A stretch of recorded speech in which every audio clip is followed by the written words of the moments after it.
Un an après, fait 13 ans, un an de plus, on va aller sur la 14e année de lynchage, d'intox, de mauvaises informations et de soucis, de tracas pour moi, pour ma famille, pour le reste de la Corse, pour notre personne, pour notre vie, pour nous-mêmes. On passe pour des imposteurs toujours.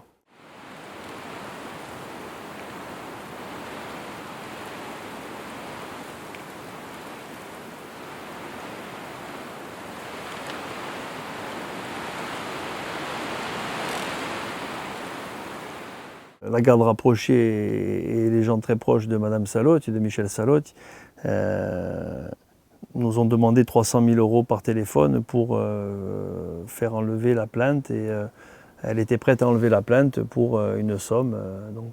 Qui est cette Michel Salotti? Qui est cette femme? Quel est son entourage pour pouvoir prétendre la blanche colombe qui défend la Corse? Qui est-elle? Attaquer les gens sans les connaître et aller leur demander des sommes faramineuses pour quoi faire? Est-ce que cet argent va servir à replanter des arbres dans le désert, à donner de l'eau aux gens qui en manquent, ou est-ce que c'est pour s'acheter Enfin, je ne comprends pas. Enfin, si, je comprends malheureusement qu'en vérité, on ne parle pas d'écologie. On parle de raquettes, c'est du racket. Ils veulent mes ronds, ils veulent mon travail, ils veulent mon labeur. Sauf que je ne peux pas leur donner sur un terrain familial où mon père est enterré, mes grands-parents sont enterrés, mes oncles ont servi la France, ont combattu, ont fait la guerre, où ma mère est handicapée et vit dans ma maison. Ils peuvent raconter ce qu'ils veulent. Ce qu'ils veulent. Moi, je suis propre dans mes basques. Moi, je suis prêt à faire une confrontation, à discuter avec elle si elle veut en face. J'ai des choses à lui dire. Moi, je sais tout, j'ai des preuves, j'ai tout. Je veux dire, à un moment donné, mais c'est le monde à l'envers, on est chez les fous. Donc à un moment donné, moi je dis stop, c'est tout. Toute la Corse est au courant, ma famille, mes frères, tout le monde, enfin on est tous au courant. Et puis je veux dire, quand on vous parle au téléphone, je veux dire, bien évidemment que tout le monde est au courant. Même la justice est au courant. Ils veulent racketter les gens, qu'ils assument. Qu'ils viennent demander l'argent, on va leur donner l'argent ou pas. Mais qu'ils assument jusqu'au bout. La vérité, elle sort toujours du fond du puits. Et ces gens-là sont des voleurs, ces gens-là sont la vraie pègre de l'île. Ces gens-là se cachent derrière des systèmes et ces gens-là sont là pour... ils se mettent même à racketter des Corses, je veux dire... mais où on va? Où on va?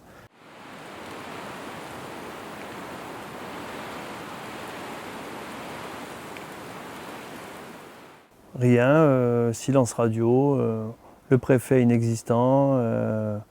Enfin, je veux dire, de toute façon, quand vous voyez que la préfecture et les services de l'État donnent des subventions et un agrément à ces gens-là, enfin, voilà, je veux dire, je ne vais pas rentrer dans les détails, mais tout le monde sait qui y a avec ces gens-là et qui sont ces gens-là.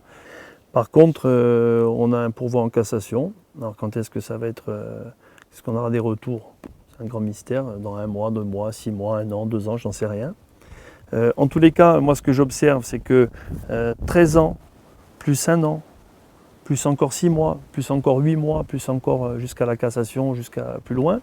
En tout cas, ce que je vois, c'est un vrai immobilisme. Je vois 15 ans d'une vie ratée, d'une vie oubliée. Par contre, on continue à construire de la merde, on continue à faire vraiment de la spéculation et à vendre la Corse, je veux dire, alors qu'on ne devrait pas. Et aujourd'hui, nous, on n'attend plus rien. Moi, j'attends juste que ma fille aille bien, que ma femme aille bien, que je puisse travailler quand même et, pour subvenir à leurs besoins et aux nôtres. Mais il y a un vrai problème. On laisse construire et on fait de la merde de partout. La Corse va devenir ne sera plus la Corse dans quelques années. Et les rares endroits où il y a 3 bergeries ou un restaurant qui fait de langoustes et une viande grillée, si c'est ça le problème de la Corse, je veux dire, non, c'est que nous, on empêche, quelque part on fait du beau, et en faisant du beau et des belles choses, je veux dire, c'est pas bon pour ce qui se construit de minable à côté.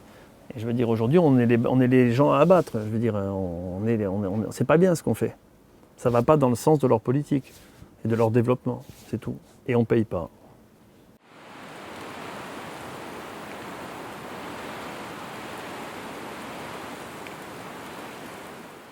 Alors aujourd'hui, ils nous ont signifié des astreintes de 2 000 € jour sur 6 mois. Donc je ne sais pas quand, comment, à quelle sauce on va être mangé. On nous demande 300 000 € pour enlever la plainte. On ne les donne pas, bien évidemment qu'on ne va pas les donner. Et maintenant, par la voie légale, ils vont avoir droit, parce qu'il faut savoir que toutes les astreintes, s'ils les gagnent, vont rentrer dans leur poche directement. Donc c'est un racket légal, tout simplement.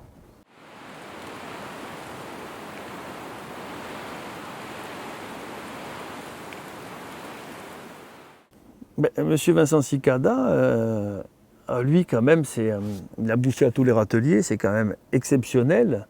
Ce mec-là nous attaque il y a 12 ou 13 ans en arrière. Et c'est le premier à faire un lotissement à Tour du Fras à Portich. C'est le premier à déclasser des zones et des terrains avec l'aval de ses petits copains et des associations et du Conservatoire du Littoral et d'autres organismes. Et c'est encore un mec qu'on retrouve autour de ses villas et de sa maison, ça construit, ça fait que des lotissements. Là, ça ne le gêne pas. Mais nous, on le gêne. Je veux dire, c'est quand même hallucinant, quoi. Je ne sais pas l'étape d'après. En tous les cas, je vais vous expliquer, je préfère crever, moi j'en ai rien à foutre.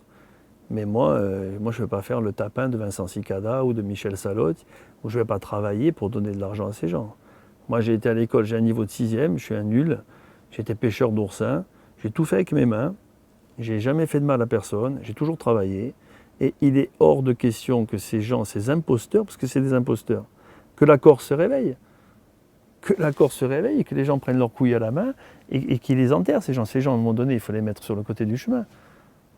Qu'est-ce qu'elle va devenir? Les belles choses sont à bannir, encore une fois, chez nous, et la merde, on la laisse faire. Mais à un moment donné, il faudrait savoir ce qu'on veut faire de la Corse. C'est tout, enfin, je pense. Hein.